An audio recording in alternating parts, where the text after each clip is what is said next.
Hello दोस्तों, नमस्कार। आप सभी लोगों का एग्ज़ाम लवर्स पर बहुत बहुत स्वागत है। मैं हूं राजन महाजन और आज करंट अफेयर्स के एक बहुत बढ़िया टॉपिक नेशनल फिल्म अवार्ड 2025 पर हम लोग डिस्कस करेंगे। फिलहाल मैं ये चर्चा में बनी हुई क्योंकि आपका ये करंट अफेयर्स का बहुत अच्छा टॉपिक होता है और ये हर वर्ष कोई ना कोई प्रश्न पूछता है राष्ट्रीय फिल्म पुरस्कार 2025 के लिए। तो इससे संबंधित जो भी महत्वपूर्ण प्रश्न बनेंगे वो हम इस वीडियो में डिस्कस करेंगे और समझेंगे।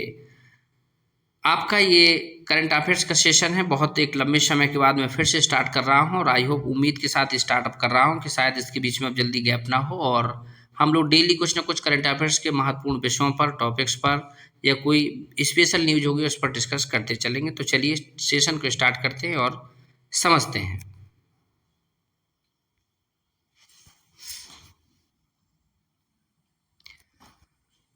71वें राष्ट्रीय फिल्म पुरस्कार 2025 की जो कि फिलहाल में घोषणा हो गई है और इसमें जो पुरस्कार विजेता होते हैं उन विजेताओं को जो भारत की वर्तमान में राष्ट्रपति होते हैं, राष्ट्रपति हैं जो वर्तमान में, उनके द्वारा क्या किया जाता है, सम्मानित किया जाता है। तो आप याद रखिएगा, राष्ट्रपति इस पुरस्कार को आपको देते हैं।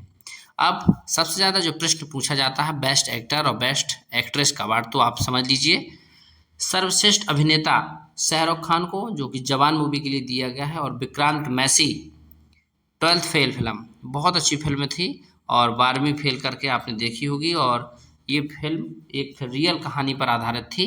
और इन दोनों फिल्मों को मतलब जो दोनों फिल्मों में काम करने वाले अभिनेता थे शाहरुख खान और विक्रांत मैसी।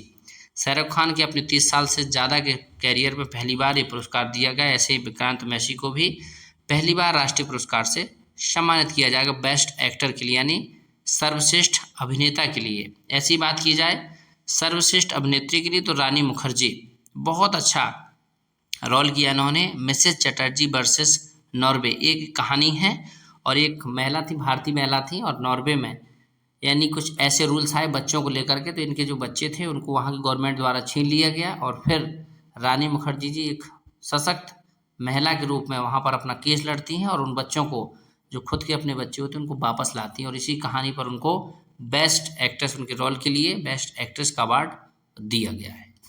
याद बात करें सर्वश्रेष्ठ निर्देशक की तो आपने एक फिल्म देखी होगी द केरला स्टोरी, उसके जो डायरेक्टर थे सुदीप्तो सेन, उनको दिया गया बेस्ट डायरेक्टर का अवार्ड। और बेस्ट सिनेमेटोग्राफी जो होती है वो भी द केरला स्टोरी के लिए दिया गया है। बात करें बेस्ट फीचर फिल्म की तो 12th फेल को दिया गया है, पूरी फिल्म को ही बेस्ट फीचर फिल्म का अवार्ड मिला है जिसके डायरेक्टर हैं आपके विधु विनोद चोपड़ा। सर्वश्रेष्ठ हिंदी फिल्म, ये प्रश्न पूछा जाता है स्पेशली, तो सर्वश्रेष्ठ हिंदी फिल्म का जो अवार्ड है वो कटहल, ये जैकफ्रूट मिस्ट्री, इसके जो डायरेक्टर हैं वो यशोवर्धन मिश्रा है, उनको दिया गया है। और ये सर्वश्रेष्ठ हिंदी फिल्म है, हर एक भाषा में मिलता है, हिंदी, आपके मराठी, बांग्ला, तमिल, तेलुगु, कन्नड़, असमिया, अलग अलग भाषाओं में जो फिल्में बनती हैं, लगभग भारत की जो 22 भाषाएं होती हैं, हमारे जो संविधान में उनका प्रावधान है उसके अनुरूप जितनी भी फिल्में हैं, अलग अलग इंडस्ट्री में फिल्में बनती हैं, उनको बेस्ट फिल्म का अवार्ड मिलता है अलग अलग भाषा के लिए। तो हिंदी के स्पेशली इसमें कटहल, ये जैकफ्रूट मिस्ट्री आप याद रखिएगा। और इसके बाद यदि आप देखें best sound design animal film में, आपने देखा होगा सब कुछ ही मिटा देंगे अगर कुछ हो गया तुझे, है ना, ऐसा कुछ है ना। तो साउंड की बहुत अच्छी डिजाइनिंग की गई थी। एनिमल एक मूवी आई थी, आपने उसको शायद देखा भी होगा, काफ़ी गाना इसका फेमस हुआ था। सर्वश्रेष्ठ महिला पार्श्व गायिका, जो पार्श्व गायिका में सर्वश्रेष्ठ महिला का अवार्ड मिला है वो मिला है शिल्पा राव को, चलिया गाने के लिए जवान फिल्म में। जवान फिल्म अपने आप में काफ़ी अच्छी फिल्म थी और इस पर कई सारी चीज़ें, मतलब एक नहीं दो नहीं तीन तीन चार चार चीज़ों पर जो भ्रष्टाचार है, चाहे वो शिक्षा के क्षेत्र से रिलेटेड चीज़ें जैसे आपका मेडिकल है, स्वास्थ्य को लेकर, सेना की सिक्योरिटी को लेकर और भी कई सारे भ्रष्टाचार पर ये मूवी आधारित है।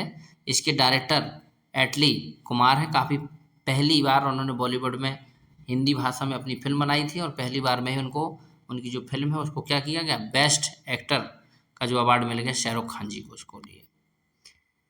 अब बेस्ट डायलॉग राइटर, तो ये तो सिर्फ कोई बात नहीं, नॉर्मल ज़्यादा क्वेश्चन नहीं पूछा जाता। दीपक किंगराली, फिल्म सिर्फ एक बंदा काफ़ी है, ये भी काफ़ी अच्छी मूवी है ना, आप देखिएगा, अच्छी अच्छी मूवी होती हैं उनको ज़्यादातर जो आपका अभी आगे हम बात करेंगे किस मंत्रालय द्वारा दिया जाता है। वो नॉमिनेट करती हैं, उनमें से शॉर्टलिस्ट होती है और फाइनल लिस्ट जारी की जाती है।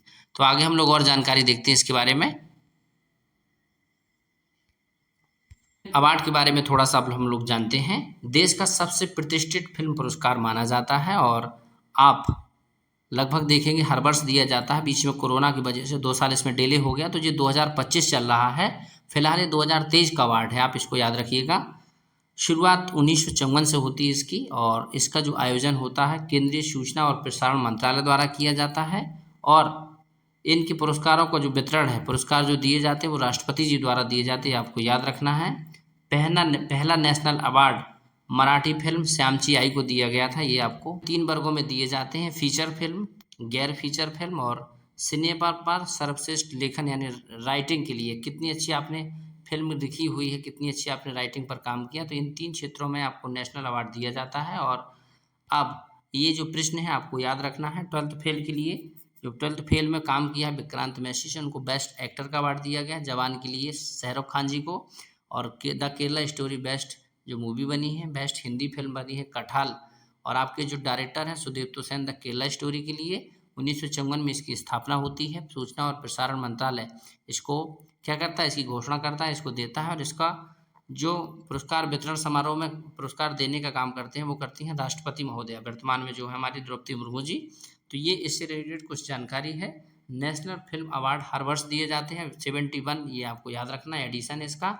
अब 2026 में आपका आएगा वो 72 होगा। तो चलिए आज की कहानी में बस इतना ही, और आपको कैसी लगी ये जानकारी ज़रूर बताइएगा। फिर आपसे मिलते हैं नेक्स्ट ऐसे महत्वपूर्ण सेशन के साथ, तब तक अपना रखिए ख्याल।